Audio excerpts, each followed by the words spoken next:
Next हम जो पढ़ रहे हैं इसके अंदर वो हमारी इन्वर्टिबल मैट्रिक्स। इन्वर्टिबल मैट्रिक्स क्या है कि एक मैट्रिक्स है, कौन सी मैट्रिक्स है? स्क्वायर मैट्रिक्स है। किस ऑर्डर में? एम ऑर्डर में, चाहे 2 ऑर्डर की है, 3 ऑर्डर की है या 4 ऑर्डर की है। तो ए हमारे पास एक मैट्रिक्स है स्क्वायर फॉर्म में, बी भी एक मैट्रिक्स है, वो भी स्क्वायर मैट्रिक्स है एम ऑर्डर की। अब कंडीशन क्या आनी चाहिए? ए बी को जब हम सॉल्व कर रहे हैं, मतलब ए मैट्रिक्स को बी मैट्रिक्स के साथ जब मल्टीप्लाई कर रहे हैं या फिर बी मैट्रिक्स को ए मैट्रिक्स के साथ मल्टीप्लाई कर रहे हैं, ये दोनों क्या आनी चाहिए? इक्वल आनी चाहिए। और किसके इक्वल आनी चाहिए? आई के। आई मतलब क्या हो गया? आइडेंटिटी मैट्रिक्स के इक्वलेंट आना चाहिए। अगर ये दोनों इक्वल आ रहे हैं कि A B equal to B A और B A equal to I, ये कंडीशन तीनों इक्वल आ रही है, तो ये क्या हो जाएगा? इन्वर्टिबल मैट्रिक्स हो जाएगा। मतलब कि बी को हम लिख सकते हैं ए इनवर्स और बी इनवर्स को लिख सकते हैं ए।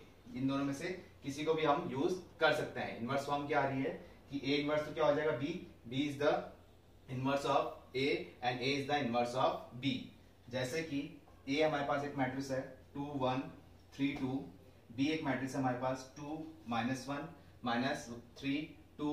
अगर हम इसमें ए बी करते हैं, ए और बी को मल्टीप्लाई कर रहे हैं, ए बी को जब मल्टीप्लाई कर रहे हैं तो मल्टीप्लाई आपने देखा था कैसे कर रहे हैं? 2 × 2 4 हो जाएगा और 4 और ये 3 × -1, 4 -3 कितना हो जाए? ये लिख देते हैं अपन एक बार, 4 -3। फिर फर्स्ट रो को सेकंड कॉलम से कर रहे हैं तो कितना आ जाएगा? -6 और 3 को किया +6। नेक्स्ट सेकंड रो को फर्स्ट कॉलम से कर रहे हैं 2 -2, 2 -2 हो जाएगा। सेकंड रो को सेकंड कॉलम से कर रहे हैं तो 1 -3, ये तो हो गया -3 और ये हो जाएगा 4। तो ए बी जो हमारी आई है किस फॉर्म में आई है? 1 0 0 1। ये किस फॉर्म में आ गई? आइडेंटिटी मैट्रिक्स फॉर्म में आ गई। तो ए बी को हमने सॉल्व किया तो किस फॉर्म में आ गया? आइडेंटिटी मैट्रिक्स में आ गया। ऐसे ही जब आप बी ए को जब सॉल्व करोगे तो वो भी किस में आएगा? आइडेंटिटी मैट्रिक्स में ही आ जाएगा। तो क्या हो जाएगा?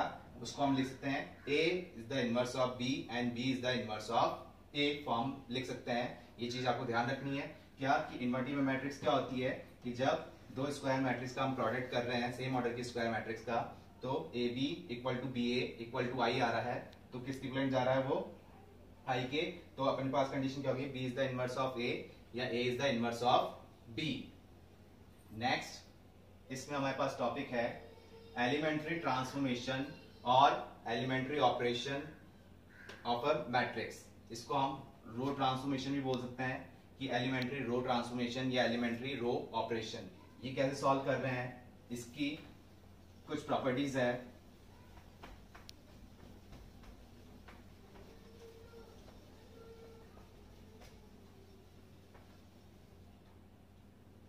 एलिमेंट्री ट्रांसफॉर्मेशन या एलिमेंट्री ऑपरेशन कुछ भी बोल सकते हैं, या रो ऑपरेशन या कॉलम ऑपरेशन कुछ भी बोल सकते हैं। क्या आ रहा है इसके अंदर? फर्स्ट प्रॉपर्टी क्या आ रही है इसके अंदर? Are I R J. इसका मतलब क्या हो रहा है? आर डिनोट कर रहा है रो को। आर किसको डिनोट कर रहा है? रो को। टोटल कितनी प्रॉपर्टी होती है इसके अंदर? 6 प्रॉपर्टीज हो रही है। कौन कौन सी प्रॉपर्टीज है कि आर तो डिनोट कर रहा है रो को और आई और जे डिनोट कर रहा है नंबर्स, जैसे 1 2 3 समथिंग। तो इसका मतलब क्या हो रहा है? Are I interchange R J, मतलब कोई भी रो किसी दूसरी रो के साथ इंटरचेंज हो सकती है। जैसे कि R1 इंटरचेंज R2, मतलब फर्स्ट रो जो है, ये फर्स्ट रो है, ये सेकंड रो है, तो ये फर्स्ट है ये सेकंड है, तो सेकंड रो इसकी जगह चल जाएगी और फर्स्ट रो इसकी जगह आ जाएगी। तो ये इंटरचेंज कर सकते हैं। इसका मतलब क्या हो गया कि R1 इंटरचेंज R2, या मतलब कोई भी रो है दूसरी रो के साथ हम इंटरचेंज कर सकते हैं उसको। एलिमेंट्री ट्रांसफॉर्मेशन और elementary operation of a matrix, इसको हम रो ट्रांसफॉर्मेशन भी बोलते हैं या फिर रो ऑपरेशन भी बोलते हैं या कॉलम ट्रांसफॉर्मेशन भी बोल सकते हैं। इसमें टोटल कितनी प्रॉपर्टीज होती है? 6 प्रॉपर्टीज है इसके अंदर। वो कौन कौन सी प्रॉपर्टीज के अकॉर्डिंग सॉल्व हो रहा है? जैसे कि फर्स्ट प्रॉपर्टी जो आ रही है वो आ रहा है are I interchange R J, मतलब ये आर जो डिनोट कर रहा है वो रो को डिनोट कर रहा है और आई जे नंबर्स हो गए 1 2 3 एंड सो ऑन।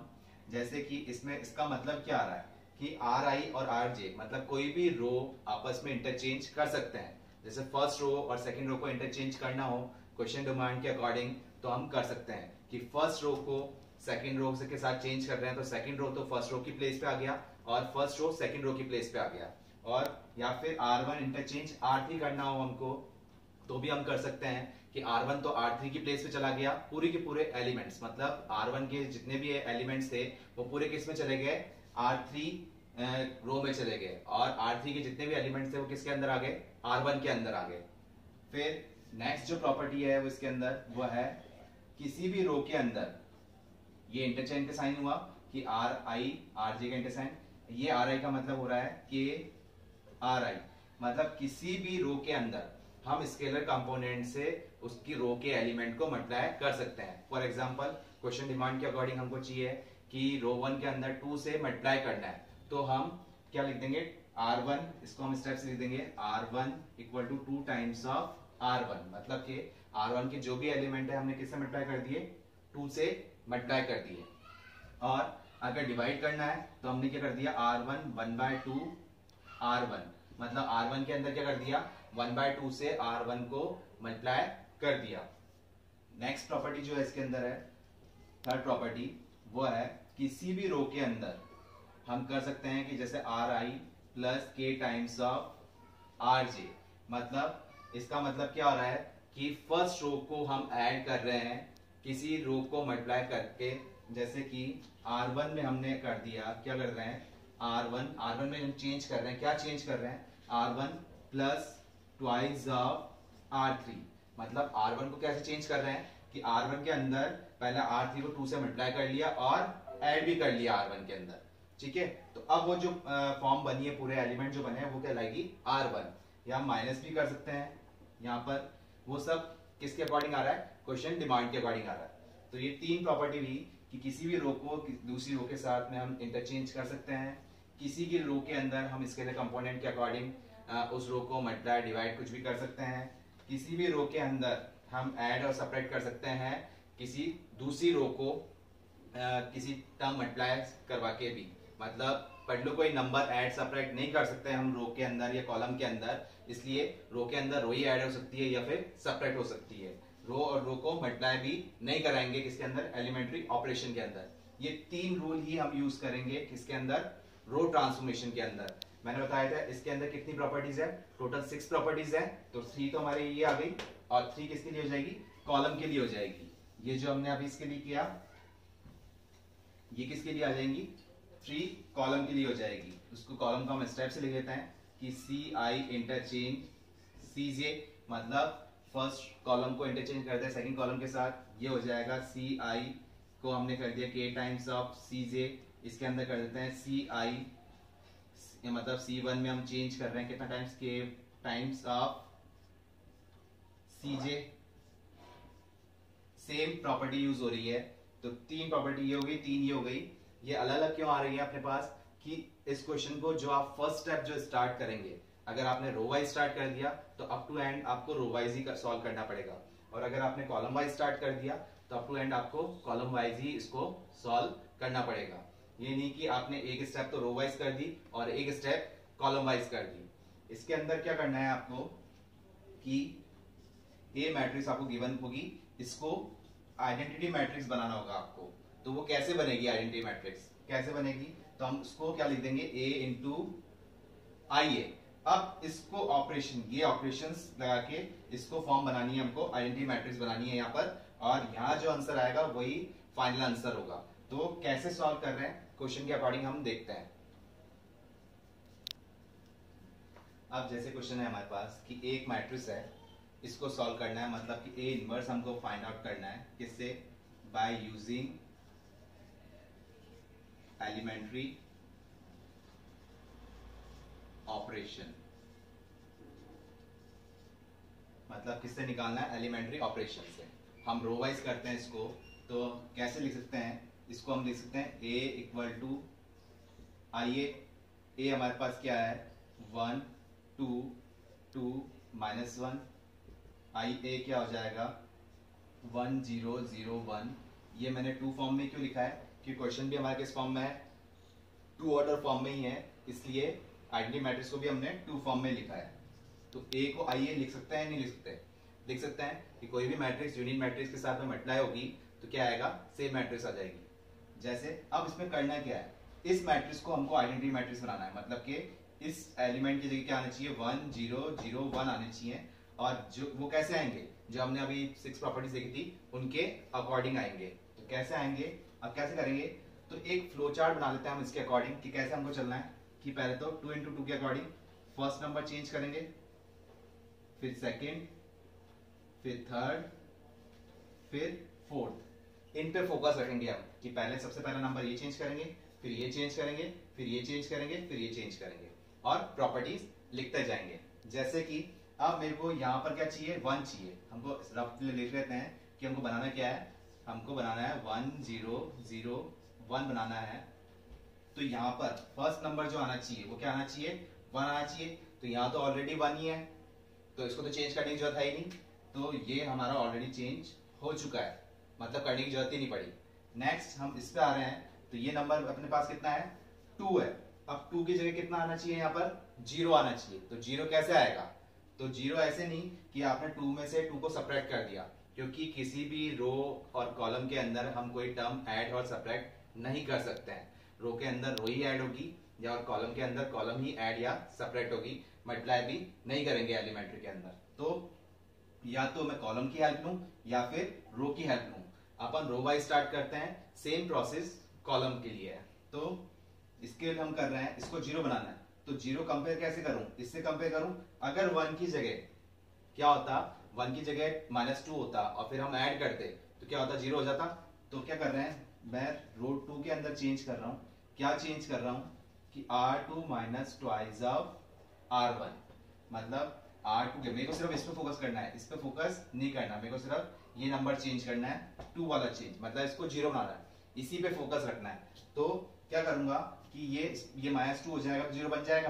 तो अब सॉल्व कर रहे हैं, जिसमें चेंज नहीं कर रहे हैं उसको ऐसे दे देते हैं 1 2।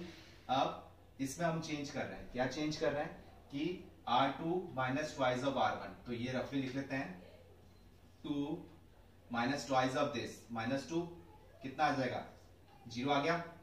अब इसको हम सॉल्व कर रहे हैं, तो -1 ट्वाइस ऑफ दिस, तो कितना आ जाएगा -4, तो कितना हो गया -5। तो ये तो एलिमेंट आ गया हमारे पास ये 1 2 0 5। लेकिन जो प्रॉपर्टी आपने लेफ्ट हैंड साइड लगाई है वो राइट हैंड साइड भी आपको अप्लाई करनी पड़ेगी, क्योंकि फाइनल आंसर तो हमको यही देगा।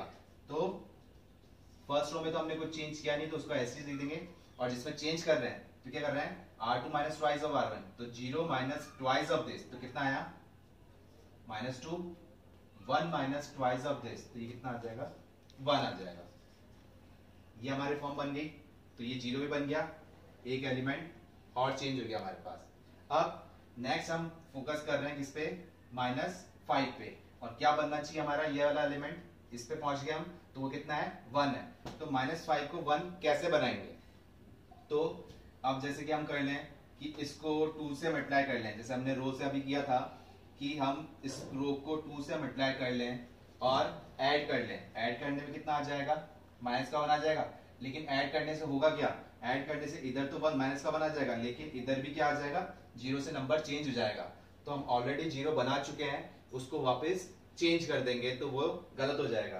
तो 1 बनाने का सबसे इजी तरीका कौन सा है कि जो टर्म है उसी से हम डिवाइड कर देते हैं। जैसे कि इसमें हम क्या कर रहे हैं R2 में हम चेंज कर रहे हैं, क्या कर रहे हैं कि -1/5 R1 कर दिया हमने क्या कर दिया -1/5 R1 कर दिया। तो क्या प्रॉब्लम, अब जैसे हमने कर रहे हैं कि R2 मतलब इसको 1 बनाना है, तो हमने क्या कर दिया कि R2 में -1/5 R2 करना है, R2 कर रहे हैं। तो अब फर्स्ट रो में तो हमने कुछ भी चेंज नहीं किया, तो वो तो ऐसी चीज आ गई 1 2।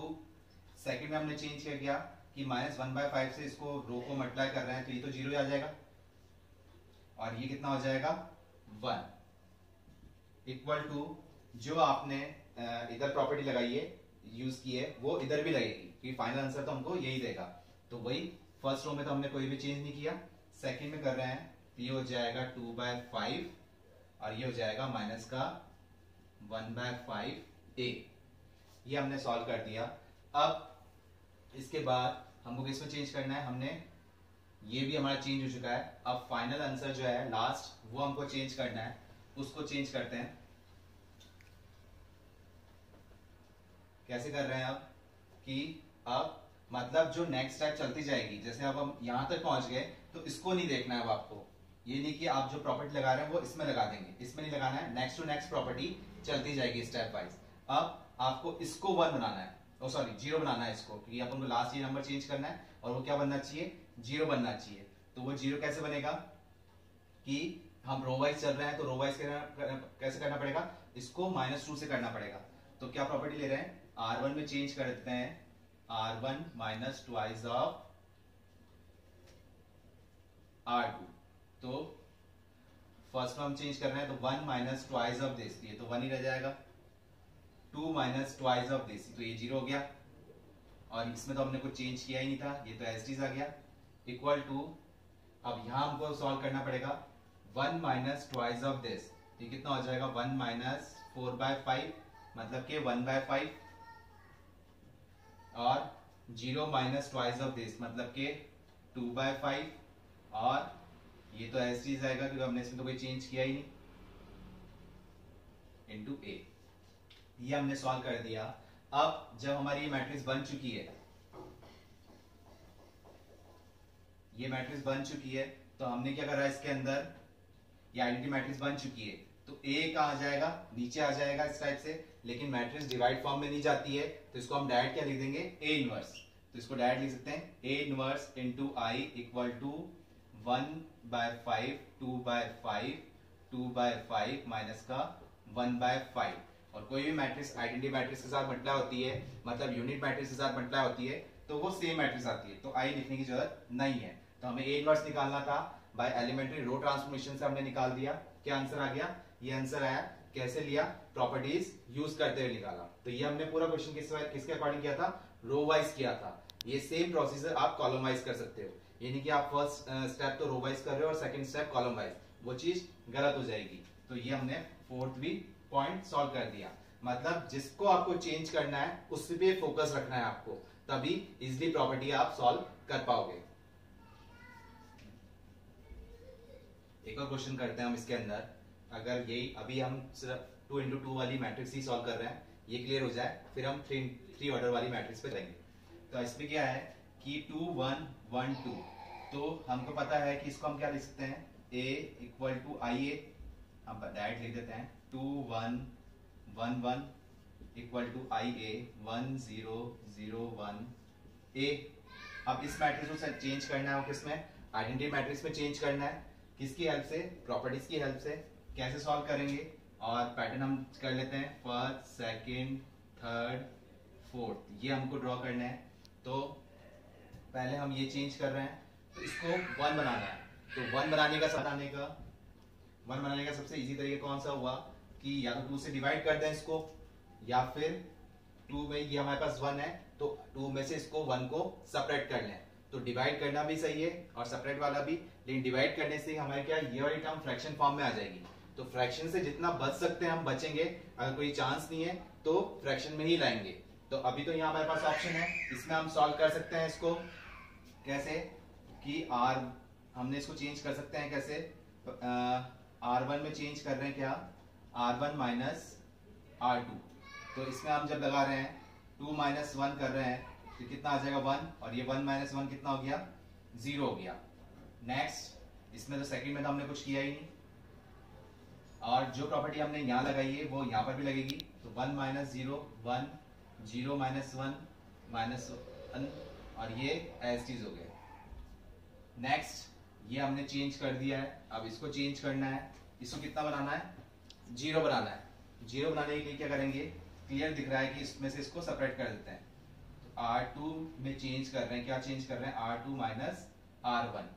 क्या कर रहे हैं, ये तो हमारे पास बन गया, ये तो एज इट इज था 1 0, इसमें से इसको सेपरेट कर रहे थे, ये 0 हो गया और ये 1 हो गया। यहाँ पर 0 माइनस 1 कर रहे हैं, ये तो एज इट इज था, 0 माइनस 1 कर रहे हैं तो ये -1 हो गया। 1 माइनस 1 कर रहे हैं तो कितना हो जाएगा, 2 3 हो जाएगा। ये सॉरी कितना हो गया, 2 हो जाएगा। 1 माइनस माइनस प्लस हो जाएंगे, तो 1 प्लस 1 कितने हो गए, 2 हो गए। और ये a अपन एज इट इज लिख रहे हैं, तो ये 0 पे हो गया। ये तो पूरा फॉर्म ही बन गया हमारा कि ये नंबर भी चेंज हो गया इसके साथ में, और ये भी 0 चाहिए था, ये भी पूरी आइडेंटिटी मैट्रिक्स बन चुकी है। तो ए इनवर्स हमारा आ चुका है। ए इनवर्स क्या हो जाएगा, ये जो मैट्रिक्स हमारे फाइनल आंसर में जो आई है 1 -1 -1 2, ये हमारी डायरेक्टली आ गई। इसी क्वेश्चन को दूसरे तरीके से भी करके देखते हैं हम, एक दूसरी प्रॉपर्टी के अकॉर्डिंग भी करके देखते हैं। देखिए ये आंसर आ रहा है। अब इसी को दूसरी प्रॉपर्टी के अकॉर्डिंग कम करते हैं कि हमको इधर क्या लाना था, 1 0 0 1 लाना है, इधर 1 लाना है। तो हमको ये दिख रहा है कि इधर ऑलरेडी 1 है, सेकंड रो के अंदर है। तो हमने एक प्रॉपर्टी, फर्स्ट प्रॉपर्टी अभी यूज नहीं करी, तो उसको भी यूज करके हम सॉल्व कर सकते हैं। जैसे कि 1 1 है कि ना हमें एडिशन करना पड़े ना सब्ट्रैक्शन करना पड़े, पहले ही 1 बन जाए। तो कैसे है कि हम इंटरचेंज भी कर सकते हैं, R1 इंटरचेंज R2। तो कैसे कर रहे हैं कि ये सेकंड फर्स्ट रो तो सेकंड रो की जगह आ जाए और सेकंड रो फर्स्ट की जगह आ जाए, मतलब कि 1 1 और ये हो गया 2 1। और जो हमने प्रॉपर्टी यहाँ लगाई है वो यहाँ पर भी लगानी पड़ेगी, अदरवाइज आंसर गलत आ जाएगा। तो ये हो गया 0 1 और ये हो गया 1 0, ये हो गया A। अब हमको वही पैटर्न हम वापस ड्रॉ कर लेते हैं। ये चेंज करना है, ये चेंज करना है, ये तो ये हमारा ऑलरेडी चेंज हो चुका है। अब इसको हमको 0 बनाना है। तो इसको 0 बनाने के लिए क्या है, इसकी हेल्प ले रहे हैं हम। कैसे कि R2 में हम चेंज कर रहे हैं क्या, R2 minus twice of R1। तो क्या कंडीशन आ रही है, फर्स्ट में तो हमने कुछ किया नहीं, ये हो जाएगा 2 minus twice of this 0, 1 minus twice of this, तो 1 माइनस 2 कितना हो गया, माइनस का 1 हो गया। इसमें फर्स्ट में तो हमने कुछ चेंज किया नहीं, और सेकंड में कर रहे हैं 1 minus twice of this 1, 0 minus twice of this minus का 2, ये आ गया A। तो ये भी हमारा चेंज हो चुका। अब इसकी जगह क्या चाहिए हमको, 1 चाहिए। तो ये आ कितना रहा है, -1 आ रहा है। तो हम इसको चेंज कर सकते हैं, क्या लिख सकते हैं कि R2 में हम लिख सकते हैं -1 ऑफ R2, इस टाइप से लिख सकते हैं। तो क्या हो जाएगा, फर्स्ट तो एज चीज हो गई 1 1, और सेकंड में इसको -1 से मल्टीप्लाई कर देंगे तो कितना हो जाएगा 0 1। नेक्स्ट इधर भी -1 से मल्टीप्लाई कर देंगे तो ये टर्म क्या हो जाएगी, ऊपर तो एज चीज है और ये हो जाएगा -1 2 A, ये टर्म बन रही है। अब ये टर्म भी हमारी बन चुकी है। अब इसको 0 करना है। इसको 0 करने के लिए क्या करेंगे, इसमें से सब्ट्रैक्ट कर लें। तो कौन सी प्रॉपर्टी यूज हुई, R1 में हम चेंज कर रहे हैं क्या, R1 माइनस R2। तो R1 माइनस R2 जब हम सॉल्व कर रहे हैं तो कितना आ रहा है, 1 माइनस 0 1, 1 माइनस 1 0, ये तो हमने चेंज किया ही नहीं। इसमें 0 माइनस 1 तो ये प्लस का 1 हो जाएगा, 0 माइनस ऑफ -1, 1 माइनस 2 किया तो -1 बचा, और सेकंड रो में कोई चेंज नहीं कर रहे हैं तो ये एज चीज आ जाएगा। जिस रो में वर्किंग कर रहे हैं सिर्फ उसी के एलिमेंट चेंज हो गए, और जिस रो के कुछ काम नहीं कर रहे उनके एलिमेंट एज चीज लिखे जाएंगे। तो ये पूरा पैटर्न हमारा चेंज हो चुका है। तो हमारा A इनवर्स क्या आ गया, 1 -1 -1 2। तो हमने इसको दूसरी प्रॉपर्टी के अकॉर्डिंग किया तो भी आंसर वही आया। बस अगर 1 बनाने के लिए हम डिवाइड कर देंगे, अगर डिवाइड करने से ऑप्शन कोई दूसरा मिल रहा है, हमें इजिली मिल रहा है, तो वो हम यूज करेंगे, अदरवाइज डिवाइड ही करेंगे। अब इसको हम कर लेते हैं, एक बार एक क्वेश्चन कर लेते हैं, कॉलम वाइज कर लेते हैं। जैसे कि अब हमको दिख रहा है कि हमको बनाना तो वही है, क्या फॉर्म बनानी है, इसको हम लिख सकते हैं A इनवर्स ही हम फाइंड आउट कर रहे हैं। तो इसको लिख सकते हैं 1 0 0 1, A फॉर्म में हो गया। अब इसको रो वाइज करें या कॉलम वाइज करें, अगर रो वाइज करते हैं तो यहाँ क्या बनाना होता है, अपन को 1 बनाना होगा। कॉलम वाइज में भी इसको 1 बनाना होगा। एक कॉलम वाइज में इजी दिख रहा है कि 1 2 इस टाइप से आ जाएगा। चलो एक बार रो वाइज करके देख लेते हैं इसको, क्योंकि अभी आप रो वाइज ही कर रहे हैं। तो देखिए इसमें कंडीशन क्या आ रही है कि इसको अगर मैं 2 से डिवाइड करता हूं तो R1 में हम कर रहे हैं 1/2 R1, तो ये टर्म क्या बन के आ रही है 1 1/2, और इसमें हमने कुछ किया नहीं, ये ऐसे ही आ गया। तो जो प्रॉपर्टी हमने इधर लगाई है वो इधर भी लगेगी। ये हो गया 2 से डिवाइड किया तो ये 0 0 1, ये हो गया A। अब ये हमारा पैटर्न जो फॉलो कर रहे थे हम, फर्स्ट सेकंड थर्ड फोर्थ, ये ऑलरेडी हो चुका है। अब इसको 0 करना है, तो इसको 0 करने के लिए क्या आ जाएगा, R2 में चेंज कर रहे हैं क्या, R2 minus 4 times of R1, मतलब इसको 4 से मल्टीप्लाई कर देंगे तो ये 0 बन जाएगा। कैसे सॉल्व कर रहे हैं?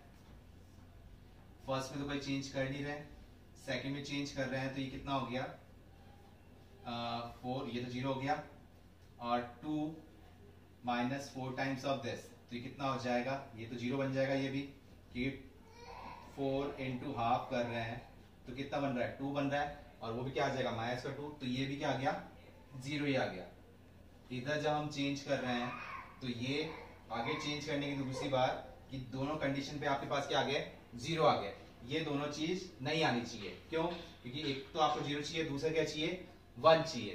तो कंडीशन या तो आपने कैलकुलेशन मिस्टेक की है और या फिर आपने प्रॉपर्टी गलत लगाई है। तो एक बार क्रॉस चेक कर लेते हैं कि हमने तो इसको चेंज कर रहे थे, इसको चेंज कर रहे हैं तो क्या बन रहा है ये कि हमने किया R2 माइनस 4R1, तो ये तो 0 बन रहा है, अब ये भी 0 बन रहा है क्या, 2 माइनस 4 टाइम्स ऑफ 1/2 कर रहे हैं तो ये 0 बन रहा है।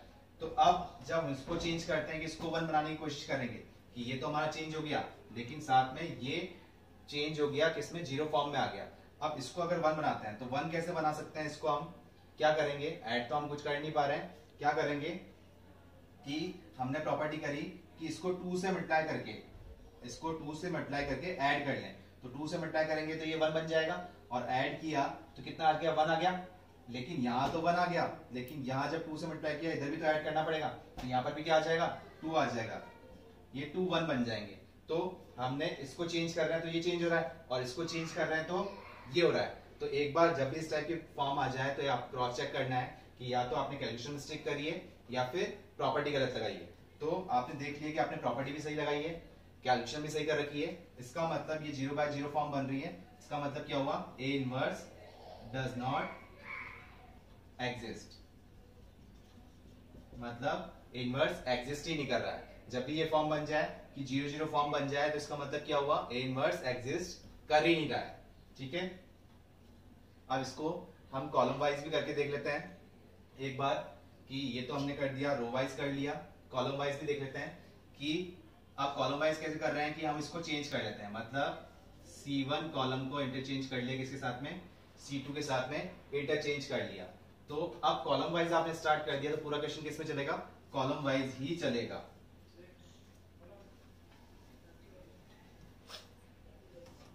अब इसमें आप सॉल्व कीजिए, C1 इंटरचेंज C2, इन दोनों को इंटरचेंज कर दिया हमने, तो ये तो हो गया 1 2, ये हो गया 2 4, इधर जो चेंज किया आपको इधर भी चेंज करना पड़ेगा, तो ये हो गया 0 1, और ये हो गया आएगा 1 0, ये हो गया। अब कॉलम के अकॉर्डिंग आपको क्या चाहिए, इधर 1 चाहिए तो आपको 1 मिल गया। नेक्स्ट आपको इधर क्या चाहिए,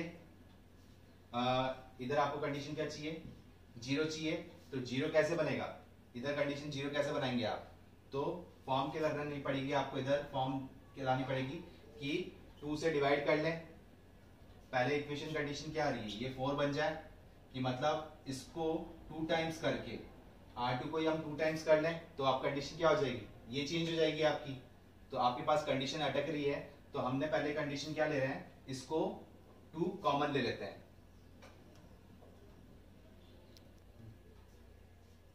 तो अब इसको चेंज करने के लिए कॉलम अपन प्रॉपर्टी ले रहे हैं, ये 0 कैसे बनेगा, अगर ये 2 हो और -2 कर लेंगे अपन इसको, तो क्या कर रहे हैं C1 में हम चेंज कर रहे हैं, क्या चेंज कर रहे हैं C1 minus half of C2, कैसे हो रहा है, तो अब हम जब सॉल्व कर रहे हैं C1 के अंदर चेंज कर रहे हैं तो 1 माइनस हाफ ऑफ दिस, तो 1 माइनस 1 ये तो 0 हो जाएगा, और 2 माइनस हाफ ऑफ दिस, तो ये भी -2 बन जाएगा, ये भी 0 हो गया, तो 2 4, ये कंडीशन आ गई।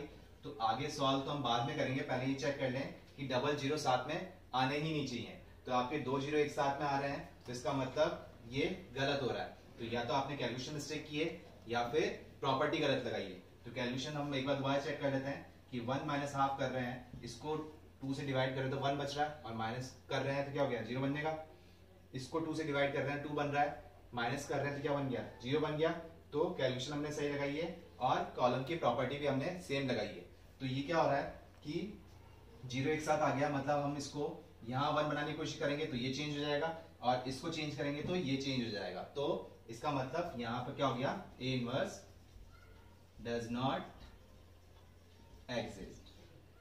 तो आपने ये भी देख लिया कि A इनवर्स कैसे एग्जिस्ट नहीं कर रहा है, कब एग्जिस्ट करता है, और रो वाइज कैसे करना है, कॉलम वाइज कैसे करना है, वो अब आपके ऊपर है, आप कॉलम वाइज करते हैं या फिर रो वाइज करते हैं। बस ये ध्यान रखना है आपको कि फर्स्ट स्टेप आपने रो वाइज कर दी तो अप टू एंड आपको रो वाइज ही करना है, और फर्स्ट स्टेप अगर आपने कॉलम वाइज कर दी तो लास्ट तक आपको कॉलम वाइज ही क्वेश्चन सॉल्व करना है।